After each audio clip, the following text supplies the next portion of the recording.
শুধু মানুষ হতভাগা একটা প্রাণী যে আল্লাহর জমিনে থেকে, আল্লাহর খেয়ে, আল্লাহর পরে, আল্লাহর বাতাস থেকে শ্বাস নিয়ে, আল্লাহর দেওয়া পানি পান করে, আল্লাহ পাকের দেওয়া অর্থ সম্পদ রিজিক স্ত্রী সন্তান সব ভোগ করে আল্লাহরই জমিনে আল্লাহ বিরোধী আইন চালু করে দিয়েছে। এই মানুষই একটা হতভাগা প্রাণী। মন খারাপ করেন না, আমার কথা রাগ করেন না, এগুলো বাস্তব। আর আমার দিকে তেড়ে এসে কোনো লাভ নাই, কারণ এটা হচ্ছে অকাট্য সত্য কথা যে আমরা আল্লাহ পাকের জমিনে আল্লাহর খেলাফতে দায়িত্ব পালন করছি না। আমরা আল্লাহ পাকের জমিনে আল্লাহর নিয়ামতগুলো ভোগ করে আল্লাহ বিরোধী অপশক্তির স্বার্থ রক্ষা করছে। না হলে বাংলাদেশের মতো জায়গায় কেউ ট্রান্সজেন্ডার চালু করতে পারে? একটা 90% মুসলিমের দেশে কেউ সুদভিত্তিক ব্যাংকিং সিস্টেম চালু করতে পারে, মদের বার চালু করতে পারে, জেনার লাইসেন্স দিতে পারে, পতিতালয় লাইসেন্স প্রাপ্ত হয়, কখনো ওই যে যাত্রা পালাগান ঢাক ঢোল ডুগি তবলা বাজতেছে, কেউ প্রতিবাদও করতে পারে না। করতে গেলে তাকে বলা হয় সে মৌলবাদী, সে সন্ত্রাসী, সে জঙ্গি, উগ্রবাদী। তো আমরা যদি আল্লাহ পাকের জমিনে আল্লাহর খেয়ে, আল্লাহর পড়ে, আল্লাহ পাকের সব নিয়ামত ভোগ করে এই যদি হয় আমাদের অবস্থা, তাহলে আমাকে আপনি বলেন যে আল্লাহ পাকের কি বয়ে গেছে যে আমাদের হাতে আল্লাহ পাক এই দুনিয়াতে বিজয় দিবে? আর কোনো জাতি নাই? পুরো মহাবিশ্বে সবাই আল্লাহর হুকুম মেনে চলে। সূরা বনী ইসরাঈল পড়েন, এমন কোন সৃষ্টি নাই আল্লাহ পাকের যে আল্লাহর তাসবিহ পাঠ করে না। শুধু এই মানুষই হতভাগা একটা সৃষ্টি। আমরা, আল্লাহ মাফ করেন আমাদেরকে, নামাজও পড়ে না। কি করে না? পাঁচবার দিনে বলা হচ্ছে হাইয়া আলাস সালাহ, হাইয়া আলাল ফালাহ, সাফল্যের জন্য আসো, সালাতের জন্য আসো, কল্যাণের জন্য আসো। কানে ঢুকে না, যায় না নামাজ পড়তে। কোরআন, ওই যে বললাম, বাসায়, সবার বাসায় কোরআন আছে। এমন কোনো ব্যক্তি আছেন আপনারা যে আপনাদের বাসায় কোরআন নাই? প্রত্যেকের বাসায় আছে। এমনকি আপনার ফোনের মধ্যে অ্যাপসে আছে, খুলে দেখার সময় নাই। সময় কোথায়? মানে এত ব্যস্ত, সকাল থেকে রাত পর্যন্ত এতই ব্যস্ত মানুষ হতভাগা যে কোরআন খুলে দেখার সময় নাই। আবার বলে, এসব কথা বললে আবার বলবে যে আমরা কি ইসলাম কম বুঝি? আপনারাই ইসলাম বোঝেন, আমরা বুঝি না। আপনারাই মুসলমান, আমরা মুসলমান না, এইগুলা বলবে। উমর রাদিয়াল্লাহু আনহু ঠিকই বলেছিলেন আজকে থেকে এই 1400 বছর আগে, যে ইসলাম ধ্বংস হবে যখন দেখবা তিনটা বিষয় সমাজে চলছে। এক, দল্লাতুল আলেম, আলেমরা যখন পথভ্রষ্ট হয়ে যাবে তখন সমাজে ইসলাম ধ্বংস হয়ে যাবে। দুই, ওয়াল আইম্মাতুল মুদিল্লিন, যখন আসবে এমন কিছু শাসক যারা পথভ্রষ্ট, মুদিল্লিন, তখন সমাজ ইসলাম ধ্বংস হবে। আর ওয়াল মুনাফিকিন ফি জিদারি কিতাবিল্লাহ, যে মুনাফিকরা যখন আল্লাহর কিতাব নিয়ে বাকবিতণ্ডা করবে, মুনাফিকরাই বাকবিতণ্ডা করবে যে আমরাই বেশি বুঝি ইসলাম, তোমরা বোঝো না। আর বাংলাদেশে এই টকশোয়ের সংস্কৃতি চালু না হলে আমরা এটা বুঝতে পারতাম না যে আসলে হাদিসটা সত্য। মাথার উপর দিয়ে যায় কথা কিছু না, পরে লেকচার রিপিট শুনে নিন। মূল জায়গায় আসি। কোরআন ঘরে আসে, আমরা তেলাওয়াত করি না। নামাজের আজান কানে আসে, নামাজে যাই না। শেষ রাত্রে আল্লাহ পাক প্রথম আসমানে নেমে আসেন। কিভাবে নেমে আসেন আমরা জানি না, ওইটার কাইফিয়াত ব্যাখ্যা করার আমাদের দরকারও নাই। আল্লাহ পাক বলেছেন, বাস ঈমান রাখি। এবং আল্লাহ পাক আহ্বান করতে থাকেন, কে আছো আমার কাছে কিছু চাইবা, আমি তোমাকে দিব। সুবহানাল্লাহ। কে আছো আমাকে ডাকবা, আমি তোমার ডাকে সাড়া দিব। কে আছো আমার কাছে ক্ষমা চাইবা, আমি ক্ষমা করে দিব। এইভাবে ফজর পর্যন্ত আল্লাহ পাক আহ্বান করতে থাকেন। আমরা ওই সময় ফেসবুক চালাই, রিল্যাক্সে ঘুম দিই। তাহলে নামাজের আজান কানে যায়, নামাজ পড়ি না, কোরআন বাসায় আছে, তেলাওয়াত করি না, খুলেও দেখি না, 40 কুলখানি বাদ দিয়ে। আর শেষ রাত্রে আল্লাহ পাক আহ্বান করতে থাকেন, আমি উঠে ওযু করে 2টা রাকাত নামাজ পড়ে একটু দোয়া করব, সেটা পারি না। এই আমি আবার যখন দিনের বেলায় এলেম শিখতে যাই, এমন জায়গায় এলেম শিখতে যাই যেখানে নারী পুরুষ একাকার অবস্থা, ফ্রি মিক্সিং। আমি এমন এলেম শিখতে চাই যে এলেমটা আমাকে 20 বছরে 20টা সূরাও শিখায় না। 20টা হাদিস আপনার মুখস্থ নাই, আমি চ্যালেঞ্জ করতেছি আপনাকে।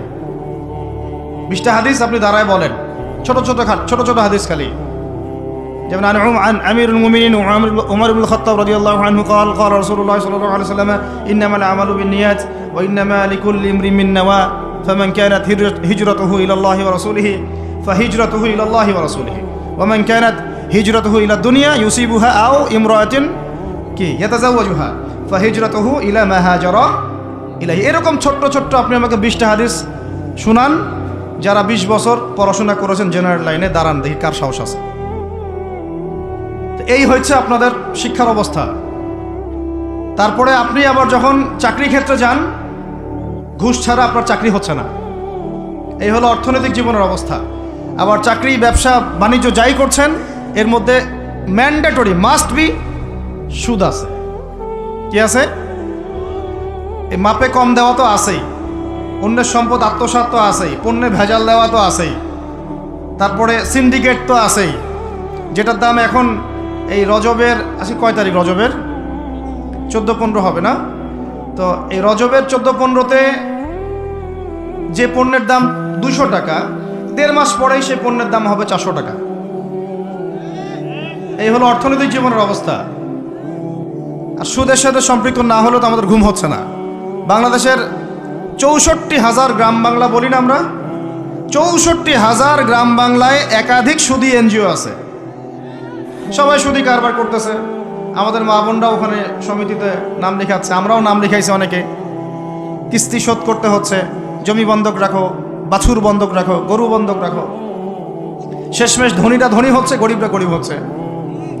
কারণ আল্লাহ পাক এই কিতাবের মধ্যেই বলেছেন, সূরা বাকারার শেষের দিকে আছে যে ইয়া আইয়ুহাল্লাযীনা আমানু, হে মুমিনগণ, ইত্তাকুল্লাহ, আল্লাহকে ভয় করো, ওয়া যারু মা বাকিয়া মিনার রিবা, সুদ ছেড়ে দাও, ইন কুনতুম মুমিনিন, যদি মুমিন হয়ে থাকো, ওয়া ইল্লাম তাফআলু, সুদ যদি না ছাড়ো, ফাআযানু বিহারবিন মিনাল্লাহি ওয়া রাসূলিহি, আল্লাহ এবং তার রাসূলের সাথে যুদ্ধের ঘোষণা শুনে রাখো। আয়াত বুঝলেন? আয়াতটা কি বুঝলেন? আল্লাহ পাক বলছেন যারা সুদ খায় বা সুদ না ছাড়ে, এরা আল্লাহ এবং তার রাসূল মুহাম্মদ সাল্লাল্লাহু আলাইহি ওয়াসাল্লামের বিরুদ্ধে অস্ত্র নিয়ে দাঁড়ায় আছে। তো আপনার আমার কল্যাণ হবে না ভাই? দুনিয়ায় পরকালে কল্যাণ হবে না? আমরা হাউজে কাউসারের পানি তো পাবো ইনশাআল্লাহ, আমরা কবরের উত্তর তো দিতে পারবো ইনশাআল্লাহ। আমাদের জন্য নবী সাল্লাল্লাহু আলাইহি ওয়াসাল্লাম সুপারিশ তো করবেন ইনশাআল্লাহ। সুপারিশ তো নবীজি করবেন, এটা ঠিক আছে, এটা তো ঠিক আছে। কিন্তু কোরআনে যে আল্লাহ পাক বললেন সুদ যদি তোমরা না ছাড়ো, তাহলে জেনে রেখো তোমরা আল্লাহ এবং তার রাসূলের বিরুদ্ধে যুদ্ধ করতেছো। তো এখন এইটা আমরা কিভাবে আল্লাহ পাককে বুঝ দিব? দুনিয়াতে না বুঝ দিলাম, দুনিয়াতে হয়তো কারো ক্ষমতা আছে, জবানটা বন্ধ করে দিল, এই কথা বলতে পারবেন না, চুপ একদম। সম্ভব কি না? দুনিয়াতে হয়তো সুদের মহাজন যারা একত্রিত হয়ে দেখা গেল যে একে তো সরাইতে হবে রাস্তা থেকে, এত মারাত্মক কথা বলতেছে, সরাই না হয় দিল, হতেও তো পারে, ইতিহাসে হয় নাই এমন। তারপরে কারো হয়তো দুনিয়াবি স্বার্থ আছে, বুঝাচ্ছে আমার বউ আছে, বাচ্চা আছে, চাকরি বাকরি কেমনে ছাড়ি ইত্যাদি। তো সব না হয় বুঝলাম, আল্লাহ পাকের সামনে আপনি এখন কি বুঝটা দিবেন? রাসূলের সামনে দাঁড়ায় কি বুঝটা দিবেন? দিতে হবে কি না জবাবটা? আজ হোক আর কাল হোক দিতে হবে কি না? পরকালে যেতে হবে তো নাকি? তো তাই যদি হয়, এটা যদি আমাদের ফাইনাল ডেস্টিনেশন হয়, চূড়ান্ত গন্তব্য হয়, তাহলে কোন ব্যক্তি বুদ্ধিমান, যে দুনিয়াতে সংশোধিত হয় সে, নাকি পরকালে যে ব্যক্তি অপেক্ষায় বসে থাকে সে? এখন এই সংশোধনের দিকে যদি আমরা দাওয়াত দিই, আমরা কি মৌলবাদী হয়ে যাব? সমাজের শত্রু হয়ে যাব? দেশ ও জাতির শত্রু হয়ে যাব? সুদী কারবার ছাড়া অর্থনৈতিক বিষয় কি চালানো সম্ভব না? হ্যাঁ, যখন এই সুদী ব্যাংকিং সিস্টেম ওয়ার্ল্ড ব্যাংকেরটা তো 1995-এর দিকে আসছে। তারও আগে ছিল ওই যে ব্রিটেনের দি ব্যাংক অফ ব্রিটেন, যেটা প্রথমে ছিল, প্রথমের দিকে আর কি। ও সারা বিশ্বকে শাসন করতো এক সময়। তার আগে করেছে জার্মানি, তারপরেও আসছে ও। এই পশ্চিমাদের দৌরত্ব ফরাসি বিপ্লবের পরে। তো ওয়ার্ল্ড ব্যাংক আসছে 1995-এর দিকে, 45-এর পরে। এর আগে মুসলমানরা বিশ্ব শাসন করে নাই, 4 খলিফা করেন নাই, উমাইয়ারা, আব্বাসীয়রা, ফাতেমেরা, মোগলরা, তুর্কিরা, উসমানীয়রা, তারা কি বিশ্ব শাসন করে নাই? তো তখন কি সুদ দিয়ে পুরো বিশ্বের অর্থনীতি পরিচালিত হয়েছে? বিকল্প কোনো ব্যবস্থা কি কোরআন এবং হাদিসে নাই? তো তো যদি সেটা থাকে আর আমরা যদি এটাকে পাশ কাটায় যাই, গিয়ে পশ্চিমাদের এই অর্থনীতি যদি আমরা গ্রহণ করি, সেভাবে জীবনযাপন করতে থাকি, তো আল্লাহর সামনে কি ভাই আমাদেরকে দাঁড়াতে হবে না? আল্লাহ পাক আমাদের সবাইকে যেন কথাগুলো মন দিয়ে বোঝার তৌফিক দান করে। এখন যদি পুরো সিস্টেমটা আমরা চেঞ্জ করতে না পারি, ওই ক্ষমতা আমাদের নাই মনে করেন, ব্যক্তি জীবন থেকে সুদ দূর করা যাবে না? আমাকে কি রাষ্ট্র প্রশাসন একদম সুদ না খাইলে অ্যারেস্ট করে নিয়ে যাবে? আমি যদি বলি আমি সুদ খাবো না, সুদভিত্তিক ব্যাংকিং সিস্টেমে আমি ডিলিংস করব না, অ্যাকাউন্ট থাকতে পারে আপনার, কিন্তু আপনি ডিলিংস করতেছেন না, ঠিক আছে? সুদের টাকা যদি আসেও ওটা আপনি ছেড়ে দিচ্ছেন, নিচ্ছেন না, এবং সুদি এনজিও কারবার এগুলোর সাথে আপনি যুক্ত হচ্ছেন না, তো আপনাকে কি অ্যারেস্ট করে নিয়ে যাওয়া হবে জেলখানায়? কেন খাচ্ছিস না বলেন, নিয়ে যাওয়া হবে? এখনো ওই রকম দুঃসাহস দেখানোর মতো লোক বাংলাদেশে আসে নাই যে আপনি সুদ না খাইলে আপনাকে জোর করে ধরে নিয়ে যাবে। আচ্ছা, এরকম কেউ কখনো করবে না তারা এই কাজটা, ইনশাআল্লাহ। আর যদি করে তাহলে তো আল্লাহর গজব নেমে আসবে। তো এখন তাহলে সুদ খাচ্ছে কে? আপনি আমি নিজেই। কে খাচ্ছে তাহলে? আমরা নিজেরাই খাচ্ছি। হয় আমি খাচ্ছি, না হলে আপনি খাচ্ছেন, না হলে আপনার স্ত্রী খাচ্ছে, না হলে আপনার বাবা খাচ্ছে। অতএব সুদের মধ্য দিয়ে আমরা আল্লাহ এবং তার রাসূলের সাথে সরাসরি যুদ্ধ করতেছি। বদরের যুদ্ধে কি আবু জাহেলরা পরাজিত হয় নাই? উহুদের যুদ্ধে, খন্দকের যুদ্ধে, মুতা, ইয়ারমুকে, এই শতাব্দীর পর শতাব্দী আল্লাহ এবং তার রাসূলের বিরুদ্ধে যারা দাঁড়াইছে তারা কি কখনো টিকতে পারছে?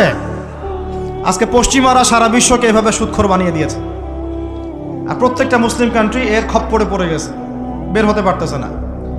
বের হওয়ার জন্য শুধু একটা জিনিস দরকার, একটা জিনিস, সেটা হচ্ছে আল্লাহ এবং তার রাসূলের প্রতি পরিপূর্ণ বিশ্বাস, ঈমান। এইটা আমাদের অর্জন হয় নাই, এটাই সত্য কথা।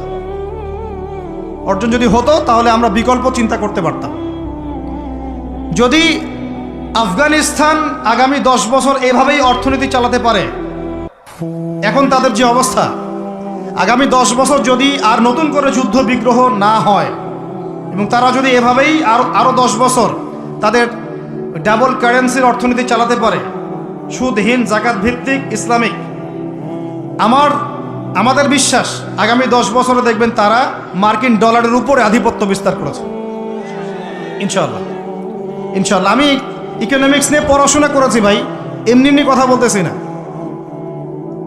অনলাইনে যারা আপনাদেরকে এইসব তালগোল মার্কা কথাবার্তা বুঝায়, যে কাগজের টাকা নিয়ে উল্টাপাল্টা কথা বলছে, ইলেকট্রনিক মানি নিয়ে উল্টাপাল্টা কথা বলতেছে, বিটকয়েন, ক্রিপ্টোকারেন্সি নিয়ে কথা বলতেছে উল্টাপাল্টা, ভাই এগুলো আমরা জেনে বুঝে কথা বলতেছি, জেনে বুঝে পড়াশোনা করে এগুলোর উপর আমরা থিসিস করেছি ইউনিভার্সিটিতে, এগুলোর উপরেই। এমনি এমনি কথা বলতেছি না যে পেপার মানি আপনার পকেটে, আমার পকেটে যেটা আছে আপনার পকেটেও সেটাই আছে, এর ভিতরেও সুদ আছে। ইলেকট্রনিক মানি যেগুলো আমরা ইউজ করতেছি এগুলোর ভিতরেও সুদ আছে, অল্প হোক আর বেশি হোক।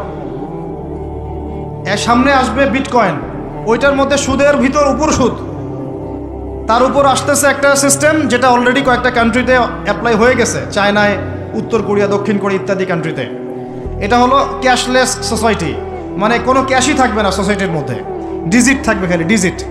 মানে আপনি বলতে পারবেন না যে আমার 1 লক্ষ টাকা আছে, যদি বলি 1 লক্ষ টাকা আছে, টাকাটা আমার হাতে দেন দেখি, আপনি হাতে দিতে পারবেন না, দেওয়ার মতো কিছু নাই।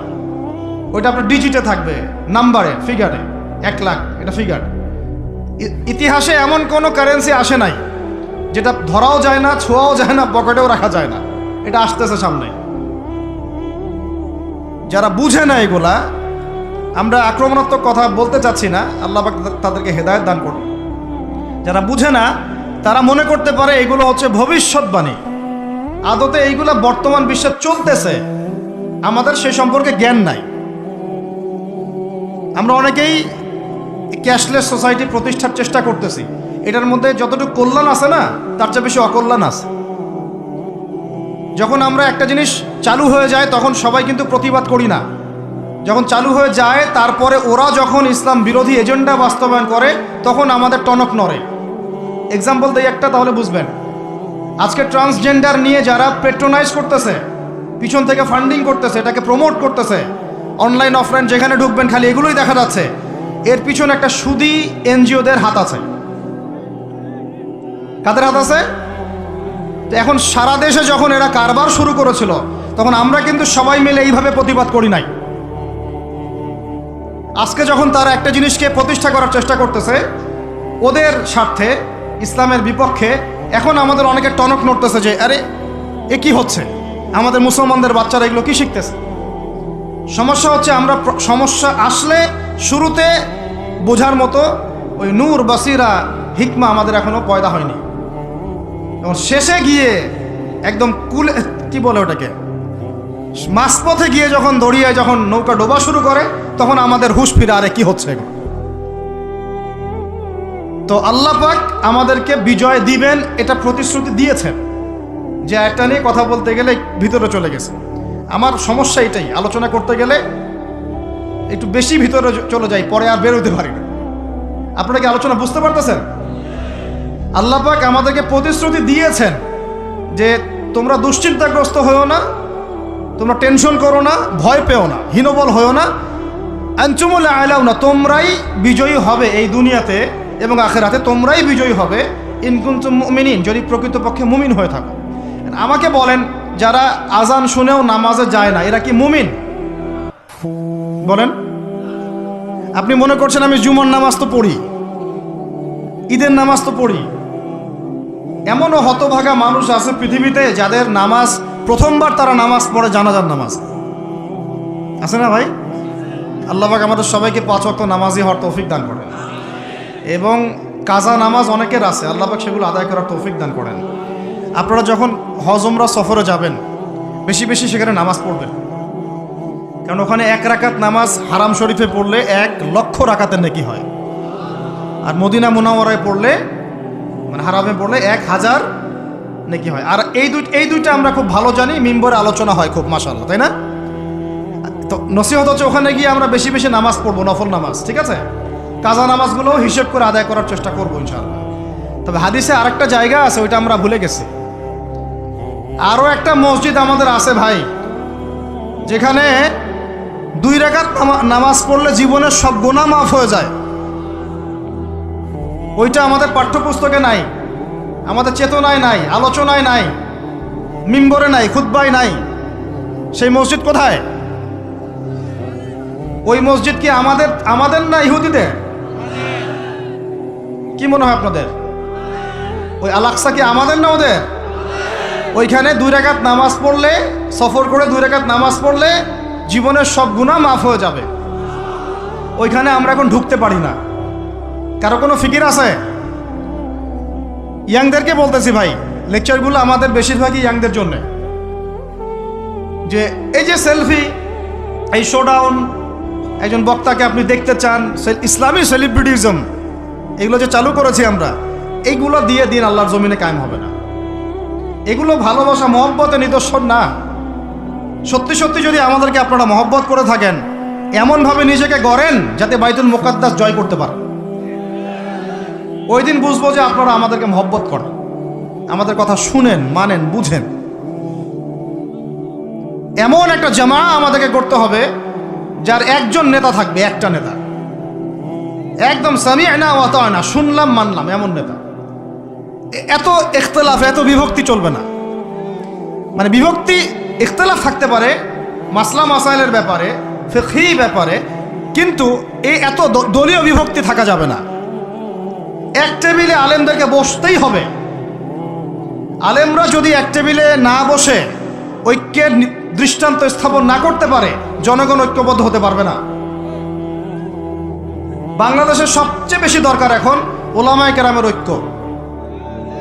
আমরা যারা ছোটরা আছি, আমাদের মূল কাজ এখন এইটাই, আমরা এটাই ফিকির করি কিভাবে আলেমদেরকে একটা জায়গায় বসানো যায়। আলেমরা যদি ঐক্যবদ্ধ হতে পারেন, জনগণ একদিকে ফোকাস করে চলতে পারবে ইনশাআল্লাহ।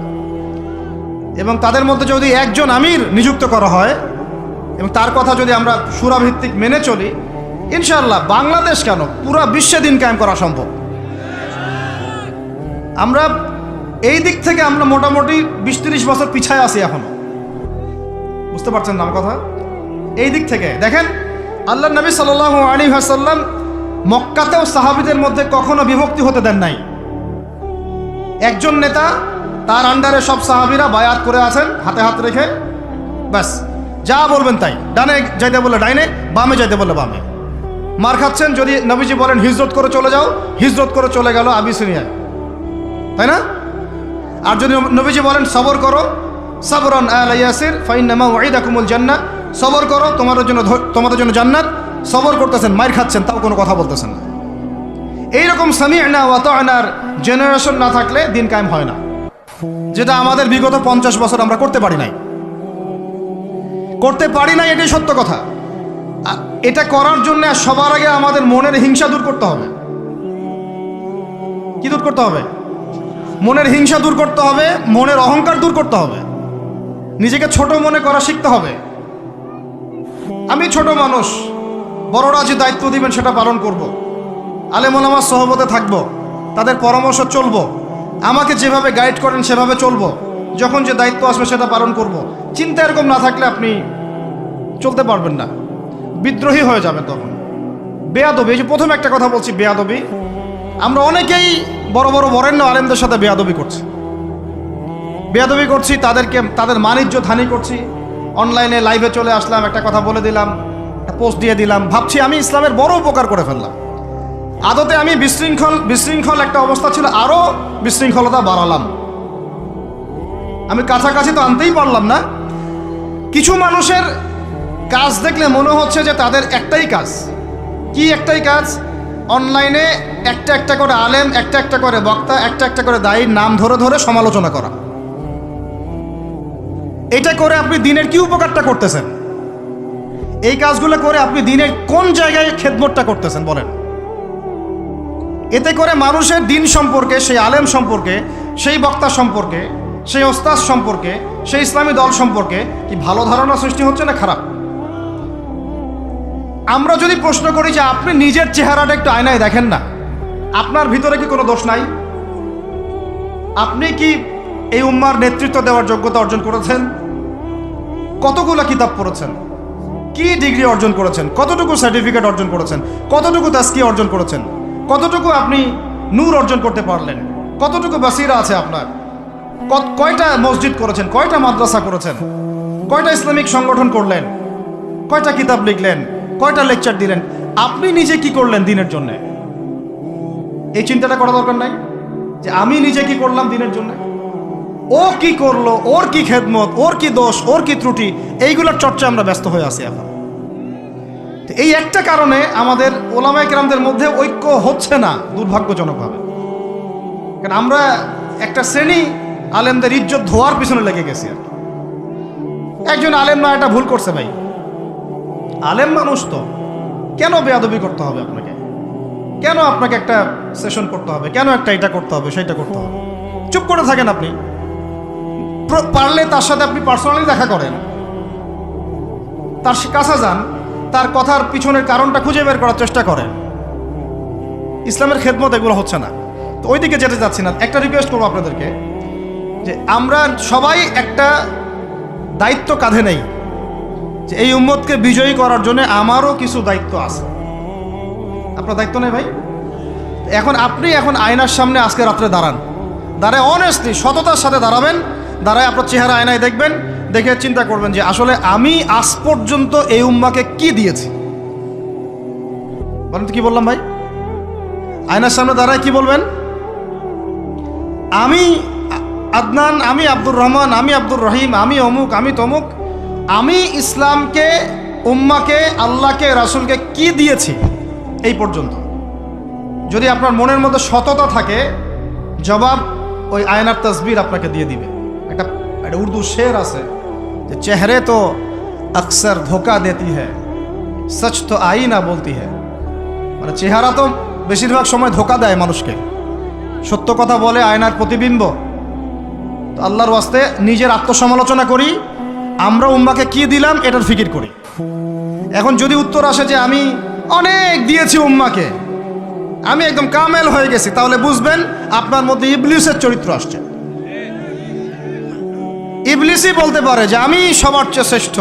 ওই যে বলে নাই, আনা খায়রুম মিনহু, আমি আদমের চেয়ে শ্রেষ্ঠ। খলাকতানি মিন নার, আমাকে আগুন দিয়ে সৃষ্টি করেছেন। খলাকতাহু মিন তিন, তাকে মাটি দিয়ে সৃষ্টি করেছেন। এই কেবার যদি চলে আসে বুঝবেন আপনি ধ্বংস হয়ে গেছে। ফেরাউন বলেছিল আনা রব্বুকুমুল আ'লা, আমি তোমাদের মহান রব, নাউজুবিল্লাহ।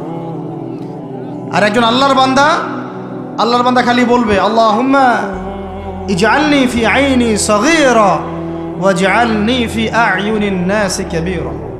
আল্লাহ তুমি আমাকে নিজের চোখে ছোট বানায় দাও আর অন্য মানুষের চোখে আমাকে বড় বানায় দাও, আমিন। তো আত্মসমালোচনা করতে হবে কিনা ভাই? এখন যদি আমার উত্তর আসে যে না আমি তো আসলে ভাই কিছু করতে পারি নাই, এই টুকটাক কিছু লেকচার দিয়েছি এতটুকুই, এখনও আমি উম্মাকে ঐক্যবদ্ধ করতে পারি নাই, ওলামায়ে কেরামকে এক জায়গায় আনতে পারি নাই, আমি এখনও কোনো ইসলামিক বড় কোনো অ্যাসোসিয়েশন ফর্ম করতে পারলাম না, এখন পর্যন্ত আমি 100টা কিতাব লিখতে পারি নাই, এখনও আমি ইফতা দেওয়ার মতো বা মুফতি হওয়ার মতো যোগ্যতা অর্জন করিনি, এখনও আমার কোরআনের কত জ্ঞান শেখা বাকি, কত আলেমের সোহবতের থেকে নূর নেওয়া বাকি, এখনও কত দূর যাওয়া বাকি। এই চিন্তাগুলো যদি মনের মধ্যে আসে তখন দেখবেন রাতে আপনার ঘুম হারাম হয়ে গেছে।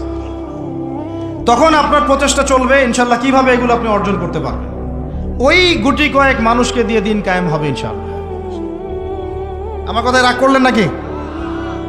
একটু মন খারাপ করলে আল্লাহ পাক ওই ওসিলায় যদি আপনাকে আবার দিনের দিকে নিয়ে আসেন, আমার লেকচার ওয়াজ করা সার্থক। একটু আঘাত পাইলে আমি খুশি হব। সরকার, প্রশাসন, জনগণ, আমাদের মা বোন, আপনারা, আমাদের পরের প্রজন্ম, কেউই আমাদের শত্রু না। আমাদের শত্রু বরং আমার বা আমাদের চেয়ে ভালো কোনো বন্ধুই নেই আপনাদের। আমার বা আমাদের চেয়ে ভালো কোনো বন্ধু নাই আপনাদের। যারা আছে এদের ব্যাপারে একটা স্টেটমেন্ট বলে দিই আমি, যে তুঝ জैसा दोस्त हो তো দুশ্মন কি কোই জরুরত নেই। ওইরকম বন্ধু যদি থাকে তাহলে দুশ্মনের কোনো দরকার হবে না। এই বিশ্বে যারা পশ্চিমাদেরকে বন্ধু বানাইছে ওদের কোনো দুশ্মনের দরকার নাই। একদম খোলামেলা বলে, ইসরায়েলের সাথে যারা আতাত করেছে ওদের দুশ্মনের দরকার নাই। পশ্চিমা আমেরিকাদের সাথে যারা বন্ধুত্ব করে চলছে এদের দুশ্মনের কোনো দরকার নাই। দেখে নিয়েন এদের চরিত্র হচ্ছে, এরা একটা মুখ নিয়ে আপনার সামনে আসবে, ওদের একটা স্বার্থ পিছনে থাকবে, ওই স্বার্থ উদ্ধার করার জন্য বন্ধুর বেশে আপনার সামনে আসবে, এরপর স্বার্থ উদ্ধার করা শেষ আপনার গর্দান নামাই দিবে। তারপরে বিশ্বাস করতেছেন না? আমরা ওদেরকে চিনি, কারণ আমরা আল্লাহর কিতাব পড়ি রে ভাই। আল্লাহ পাক এই কিতাবের সূরা মাঈদার 51 নম্বর আয়াতে বলেছেন, ইয়া আইয়ুহাল্লাযীনা আমানু, হে মুমিনগণ, লা তাত্তাখিযুল ইয়াহুদা ওয়ান নাসারা আউলিয়া, তোমরা এই ইহুদিদেরকে আর নাসারা খ্রিস্টানদেরকে বন্ধুরূপে গ্রহণ করো না। কে বলেছেন ভাই? আমার কিছু বলার আছে এখানে? কোন ইহুদি কোন খ্রিস্টানকে? আল্লাহ পাকে সবার কথা বলছেন? উত্তর না, ওদের মধ্যেও কিছু কিছু ভালো মানুষ আছে, সত্য এটা, কিছু কিছু ভালো মানুষ আছে। কারা তাহলে? কাদেরকে নিষেধ করলেন আল্লাহ পাক? আল্লাহ পাক বলছেন বা'দুহুম আউলিয়া ও বা'দ, ওদের মধ্যে কিছু আছে যারা একে অপরের বন্ধু। একে অপরের, বলেন তো ইসরায়েল আর আমেরিকা কি একে অপরের বন্ধু না বন্ধু না?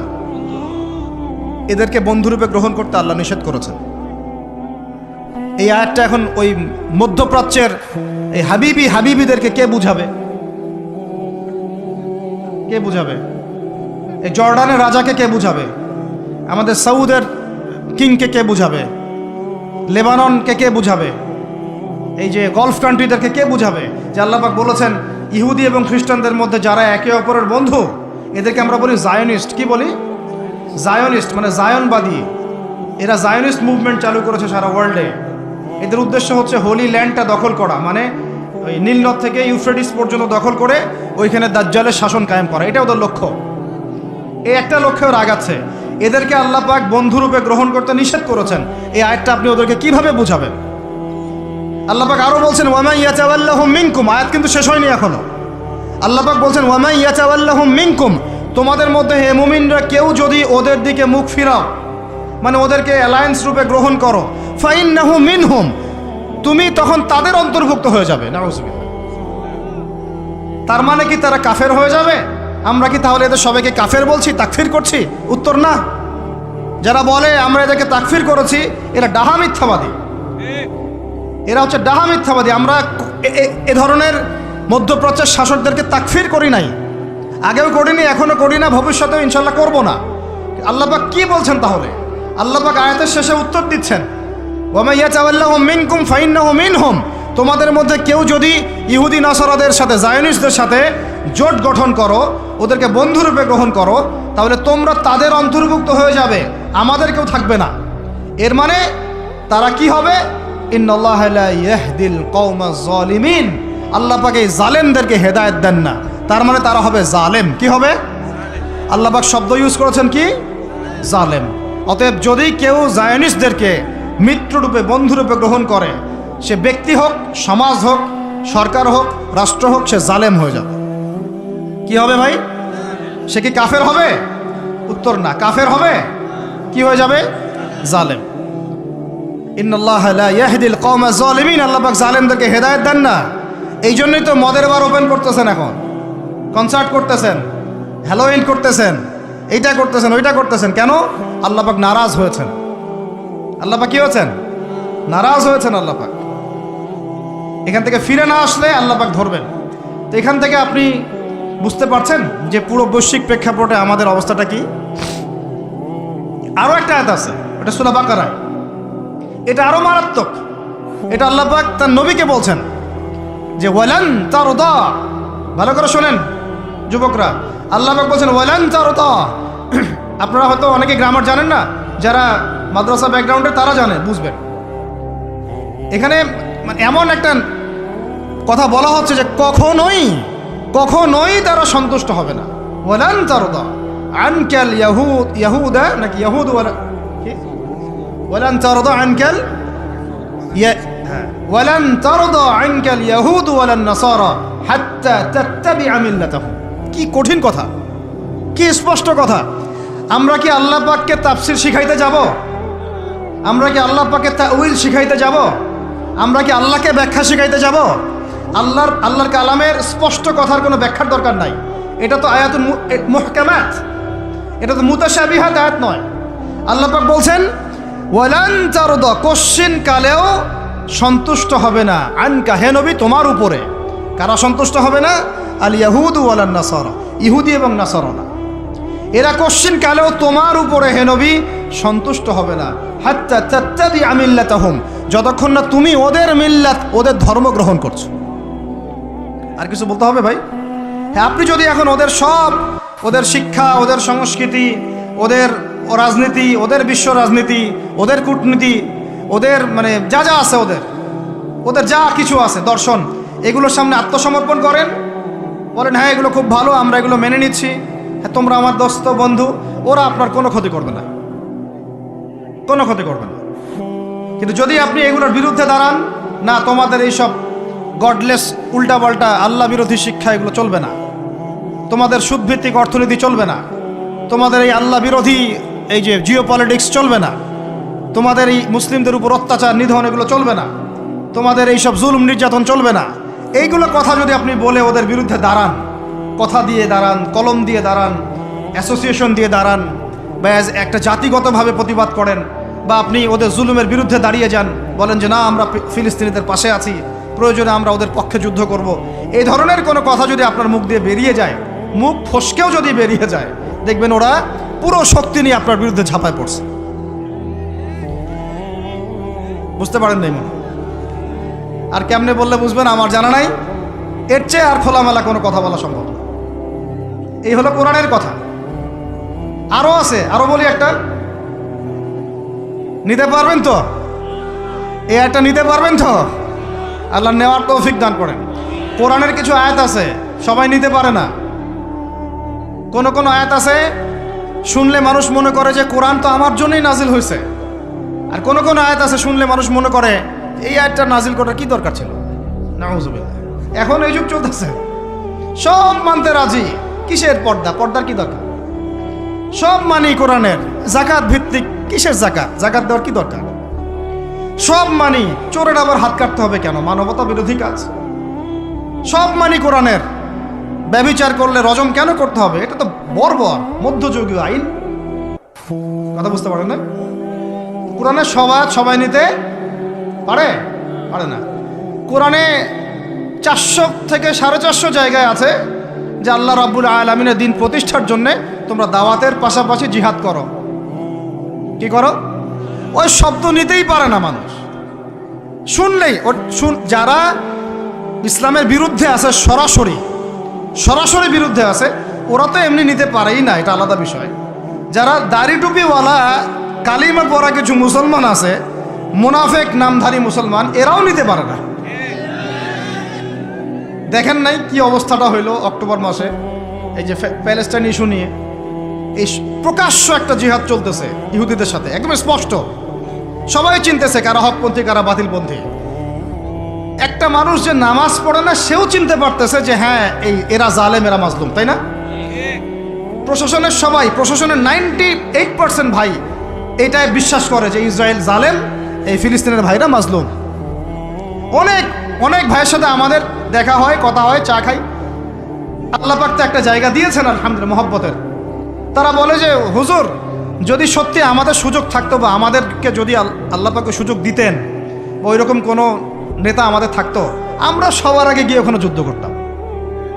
তা আমাদের দেশের প্রশাসনের লোকজন বলেছে, কথা বুঝতে পারতেছেন? কিন্তু মুসলমান নামধারী, আলেম নামধারী কিছু দাড়ি টুপিওয়ালা বুঝতে পারলো না যে ওই ভাইরা মাজলুম আর এরা জালেম।